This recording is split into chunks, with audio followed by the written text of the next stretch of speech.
Well, that's one possible interpretation of me. In the truth and beauty of me, we will consider many other possibilities. We'll look and see at what is true and what is beautiful about me. This project arose out of a very simple question. Is there any pain in my life? Don McCullin says, photography for me is not looking, it is feeling. My wife is chronically ill with multiple sclerosis and suffers a lot of pain. So the answer to the simple question is yes, there is pain in my life. In my project, I want to produce a set of images that represent a truth about my inner state.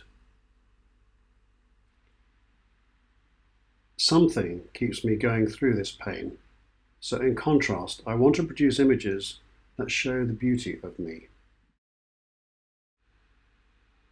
To help me with my work, I looked again and again at images that made me feel something.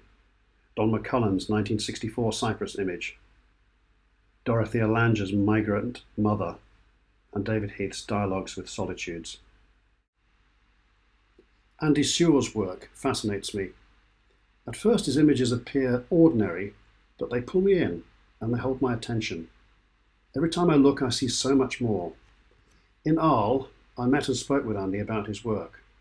He told me his only secret is to keep looking until he sees. This has been great advice for my own work.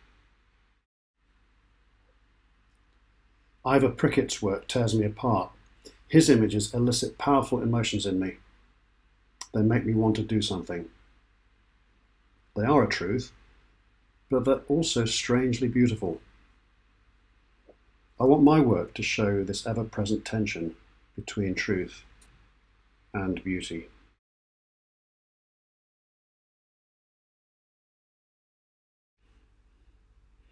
I spent 3 days in Madrid at Foto España.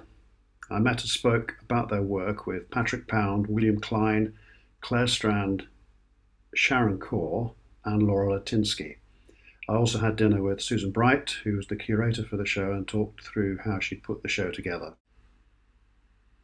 I spent a week in Arles at Rencontres, where I met and spoke about their work with Andy Sewell, Mohammed Bouresi, and Oliver Klink. In Oliver's 15-year project, Cultures in Transition, every image has its beauty and also captures the transition that is taking place in these Eastern cultures. His book is a haptic pleasure. Oliver agreed to be interviewed by me.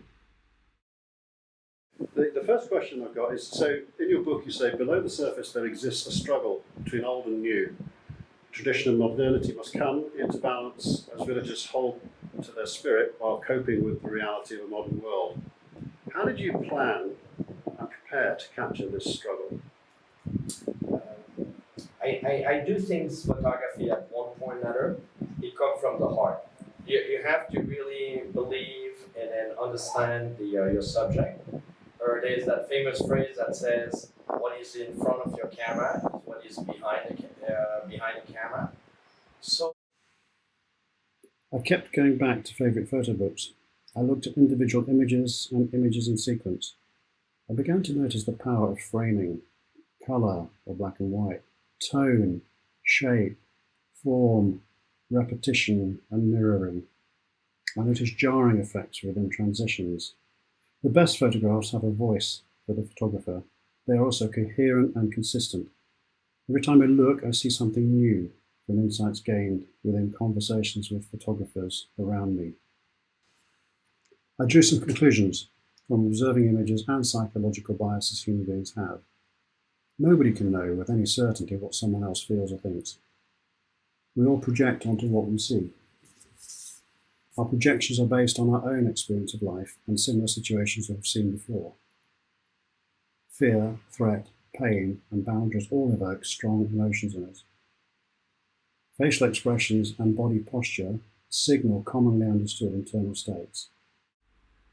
With all these fantastic inputs and conclusions, I kept producing work.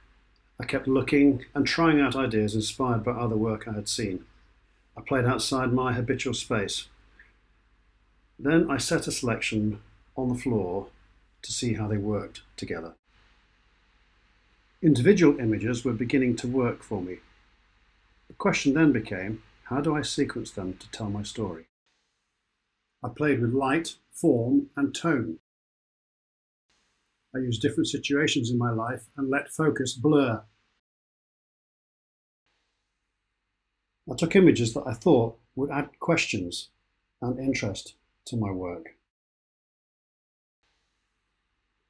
I experimented with ways of expressing how elusive any truth really is.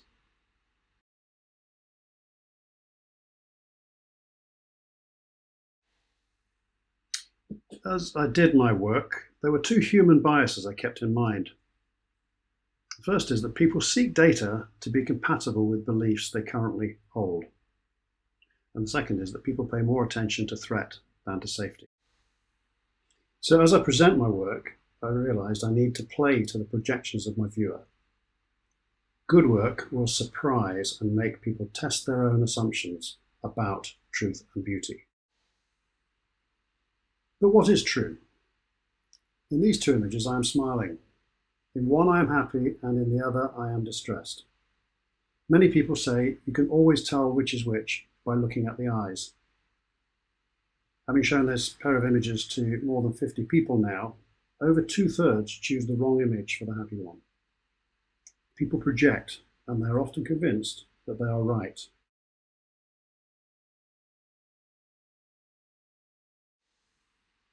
On seeing this, some say, yuck, how disgusting. Others say, wow, how beautiful. Just shows how important the eye of the beholder is.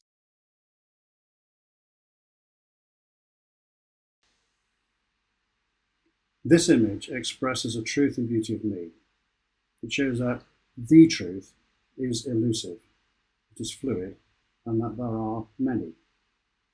Against the more painful pictures, it offers optimism about my internal state. The colours, pose, plus the proper sunglasses combine to easily draw out positive projections from viewers.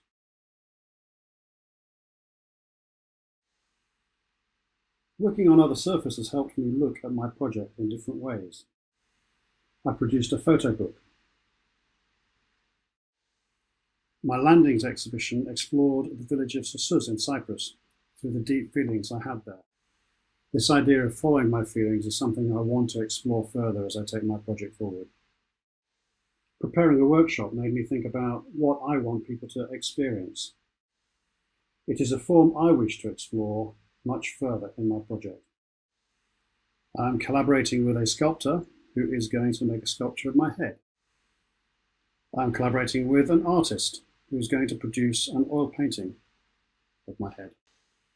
Each of these surfaces has given different perspectives for my project. This is my current portfolio for the truth and beauty of me. It conveys an idea of the pain I experience. In contrast, it brings in the tension of beauty threading through the truth. Me posing dead on the lawn, followed by my blood, intends to provoke questions, as does the shot of my wife's hair. The middle presents a range of ideas and forms. The end is a full stop that connects back to the beginning. So, that's the current version of the truth and beauty of me. It is a work in progress, as am I. I continue to be a work in progress. The next phase of the project will look at relationships. Relationships with people, relationships around me, relationships with the world. And the beauty of this MA is I don't know where it'll go, but I know it's going to be exciting and I can't wait to get going again. So, thanks for listening to my presentation, and I hope you found it enjoyable, and most importantly, it raised some questions and was stimulating for you. Thank you very much.